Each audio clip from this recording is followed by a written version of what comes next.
al colonnello Gianfranco Scias.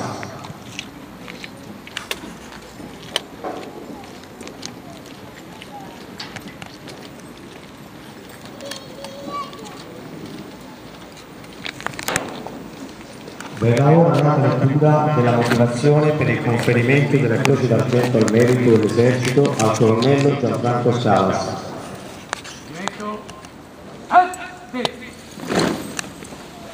Il Ministro della Difesa ha conferito al colonnello Gianfranco Scias la Croce d'Argento al merito dell'Esercito con la seguente motivazione. Capo della cellula Pubblica Informazione dell'Italian Joint Task Force Iraq, nell'ambito dell'operazione Antica Babilonia,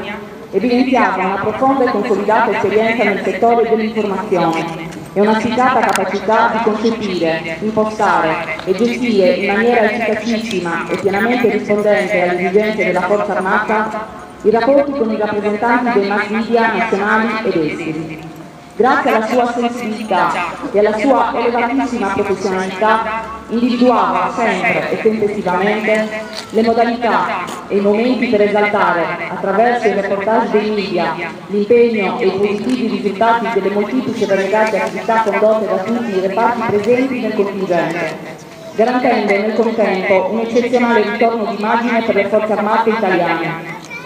In occasione del proditorio attacco terroristico del 12 novembre 2003, nonostante fosse colpito in prima persona per la morte di 2 dei suoi stretti collaboratori e il ferimento di altri 2, organizzava e gestiva un evento mediatico di tale portata con autorevolezza, lucido raziocinio e straordinaria concretezza, mediante una serie di attività connesse con i mezzi di informazione locali, italiani e stranieri, dimostrando in ogni circostanza piena padronanza, maturità di pensiero e serenità di giudizio e mettendo in luce, anche nella tragedia, il comportamento del personale dell'esercito, efficiente, leale, dignitoso, ma nello stesso tempo fermo e deciso a continuare ad assolvere pienamente la missione.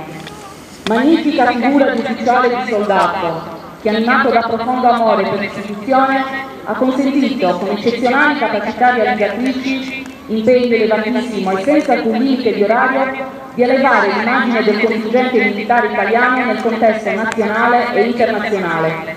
Hanna Siria, Iraq, 29 gennaio 2004.